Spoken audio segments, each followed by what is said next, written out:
Moringa leaves म्हणजे आपल्या शेवग्याच्या शेंगांचा पाला हो. खरं तर हा पाला ना आपण जेवणामध्ये वरचेवर वापरायला पाहिजे, कारण त्याच्यामुळे प्रतिकारशक्ती वाढते.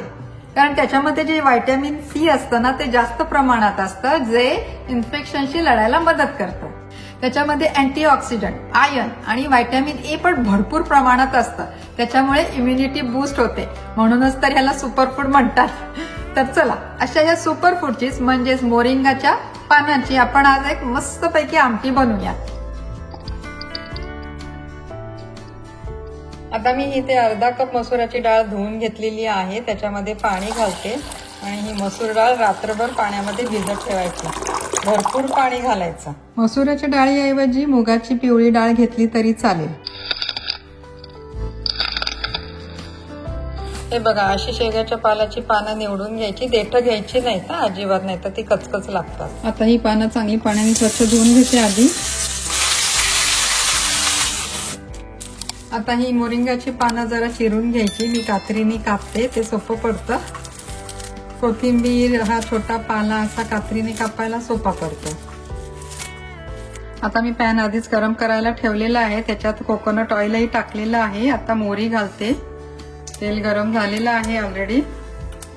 जिरं घालते, कढीपत्ता,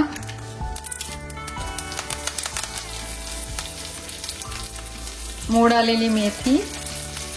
आता लसूण घालते. लसूण वाटून घेतलाय.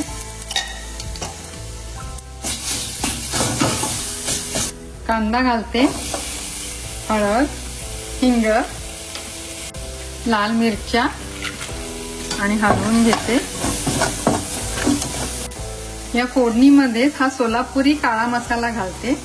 तुमच्याकडे जर सोलापुरी काळा मसाला नसेल तर कोल्हापुरी किंवा घाटी मसाला घातला तरी चालेल. आणि ते कुठलेही नसतील तर थोडासा गरम मसाला आणि लाल तिखट घातलं तरी चालेल. कांदा आणि मसाला चांगला तेलामध्ये परतलाय. त्याच्यामध्ये ही शेवग्याच्या शेंगाचा पाला जो आपण चिरून घेतलाय तो घालते. गॅस बारीक करते, झाकून ठेवते आणि तो पाला शिजायला ठेवून देते. 2 मिनिटं शिजेल. ही मसुराची डाळ आधी शिजवून घेतलीये. आता ती घोटून घेते. आता झाकण उघडते आणि ही घोटलेली डाळ घालते ह्याच्यामध्ये आणि पटकन झाकण लावून ठेवून देते. त्याच्यामुळे काय होतं, तो फोडणीचा वास छान लागतो आमटीला.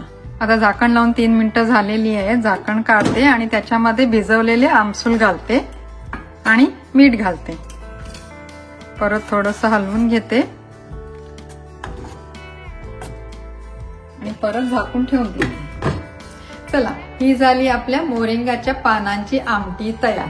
आता ही अशी आमटी तुम्ही भाताबरोबर खाऊ शकता, भाकरी बरोबर खाऊ शकता किंवा चपाती बरोबर पण खाऊ शकता. मी शक्यतो मिलेटचा भात बनवते. कुठलाही मिलेट असो, लिटिल मिलेट असो, बार्नियार्ड मिलेट असो, त्याच्याबरोबर आम्ही ही खातो. खूप छान लागते. चला, आता मी लागते माझ्या पुढच्या हेल्दी रेसिपीच्या तयारीला. तोपर्यंत तुम्ही मस्त खा आणि स्वस्त राहा.